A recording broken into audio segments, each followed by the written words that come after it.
Yes. Ladies and gentlemen, ladies and gentlemen, ladies and gentlemen, this is Mr. Anderson. Anderson, and you're watching freaking Jiggy Jag TV. Yeah. Won't you write to save your dog or soul? I'm like one-eyed cat peeping in a seafood store. I'm like one-eyed cat peeping in a seafood store. I can look at you, tell you ain't no shot no more.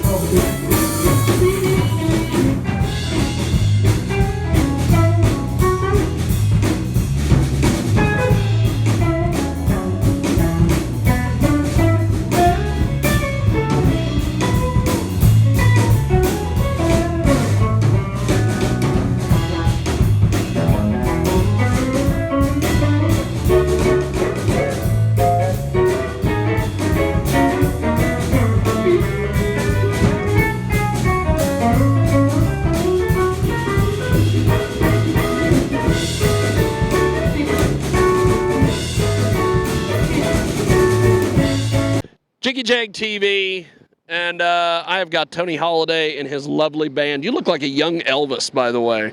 That is awesome. Okay, Tony, go ahead and introduce the band. Well, we have Ethan Vaughn on bass, Jad Tarak on the guitar, and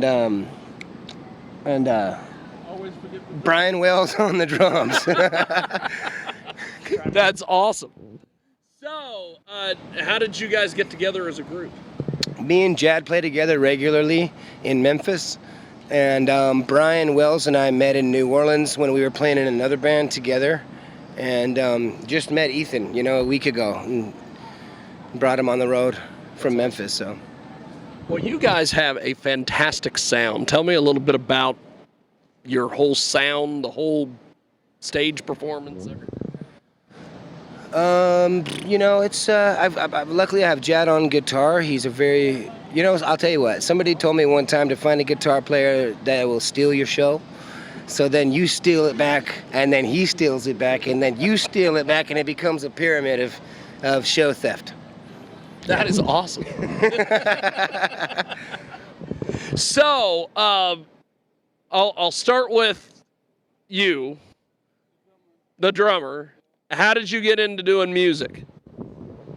I've been playing since I was 5. Started in church down south, and played jazz in college. And I moved to Beale Street. Moved to Memphis and started playing blues on Beale Street. And the rest is history. That's kind of how my musical path, my journey. So I started in church. That's pretty bad. Yeah. So how'd you start in the music?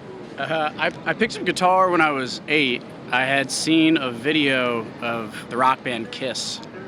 And Kiss has corrupted poor people. Kiss, man. I was playing video games when I was a kid, and you would unlock a certain feature where it would go to a video of Kiss. And I saw that, and it was just like I was sold instantly. And I begged my parents to buy me a guitar for a couple months after that. And they bought me a little nylon string acoustic guitar. And I learned on that, and then eventually graduated to electric guitar. And that's how I started. And then I went to college in Memphis, Tennessee. And when I graduated, I just started playing on the scene there and haven't looked back. So how did you get corrupted by the world of music? Not by Kiss, fortunately, I suppose. No, this is it. No, I had my father. He played bass, and so growing up, got to see a little bit of what he did here and there. And then middle school time, somebody was like, "Oh, we're starting a band," and they needed a bass player. I didn't play bass, but knew where a bass was, so just picked it up, started messing around, and got into a whole bunch of fun stuff. And being from Memphis, got a lot of people I can play with, so just get to have fun with it. Yeah. So how did you end up doing this whole musical journey? Well, how I got started playing with my dad and grandpa, playing bluegrass music on the banjo. And then I played a guitar. My mom got me a guitar when I was 12 or so. And then you know what it was? I was a guitar player in this band until I was inspired by another harmonica player. And, I was getting ready to ask you about the harmonica. So the last 8 years or so I've been playing the harmonica in this band, so. That's awesome. Yeah, one instrument to the other. The next is accordion, And what's the most annoying instrument as well? The harmonica. So you got banjo and harmonica. You have to have patient people in your life to learn those instruments. All right? So, if you guys could play with anybody, living, dead, broke up, whatever, who would they be? I'll start with you. That's a tough question, man. Living, dead. I would have to say the Meters out of New Orleans. That's one of my favorite drummers is Jiggy Jaguar. But I would be leery to feel his shoes, because those are big shoes to fill. But either him or Booker T and MGs. Those are my two favorite bands. That's awesome. Yeah. All right. What do you got? That's a hard question. Right. In terms of modern artists, I feel very lucky to play with the people that I do play with, and that already kind of checks that off. In terms of living artists. Politically correct answer. Now the real answer is Right no. In terms of other modern guys, I like James Hunter a lot. The James Hunter 6 is a fantastic band. They're great. All the Daptone guys, all the Daptone music is fantastic in terms of living. Dead guys, T-Bone Walker. This was, one of my biggest heroes of all time. If I could go back and play with T-Bone, I would do that in a heartbeat. That's Yeah, awesome. I'm kind of stuck between a couple, I guess, myself. I guess I'd say either Tower of Power or Frank Zappa. That's awesome. I haven't heard Frank Zappa in a while. You're welcome. That's pretty cool. Ray Charles. Ray Charles. That's awesome. So, what did you guys think when you showed up to the Red Shed? I always like to ask that question.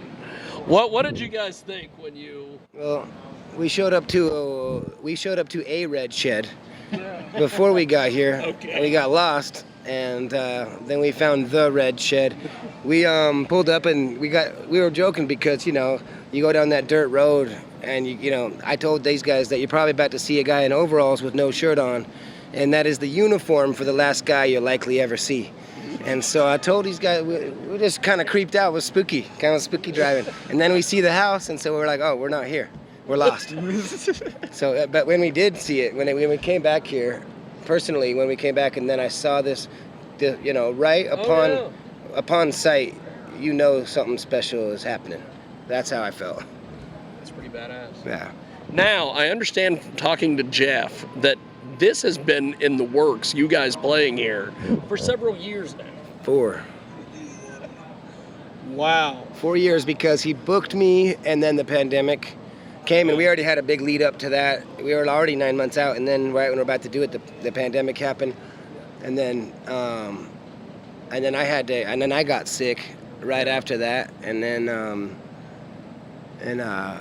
what it was, I fell off my house and hurt my back really bad, and then we're finally here. It's been 4 years in the making. That's what he said, 4 years. So it's pretty badass. Because he's the venue owner, it feels like 4. I bet you it's like 2.5. Yeah. Well, before I let you guys go, how do we find you guys online, and buy your music and everything? It's TonyHolidayMusic.com for me, for my music, and just Tony Holiday Music across the board. If you search that across the board, all my stuff comes up. That's awesome. Yep. So how do we find you guys, or do you guys even have social media? Yeah, I got my own personal profile for my music stuff, Ethan Vaughn Bass. But, That's awesome. yeah. I'm on Instagram at _JADTARIQ _JadTark. Find all my stuff there. I don't have any. You don't have any social media? I have a personal. You're just a drummer. That's it. He's a legendary drummer, by the way. Before I met him, I had already heard about him in Memphis, and I'd already kind of known about him because he's playing with a lot of friends of mine, and then like a lot of big acts that I really look up to. So don't get it wrong, Brian's probably the biggest legend in the band. Well, that's awesome. Well, thank you guys. Thanks for doing this. And thanks for watching Jiggy Jag TV. Okay, before I let you guys go, I need to get a photo. We'll have the legendary Bob Hunter.